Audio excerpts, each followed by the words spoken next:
kay Digong, trinaydor ng Pangulong Bangag at Lulong. Ito'y di na makakalimutan, alam lahat ito ng taong bayan. Kasakiman lahat ang dahilan, kaya ika'y pilit sinisiraan.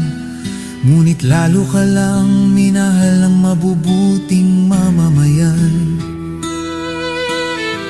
Alam nilang ika'y walang kasalanan. Matagal ng issue hanggang ngayon ay di mapatunayan. Pinipilit lang dungisan Rodrigo Duterte'ng pangalan.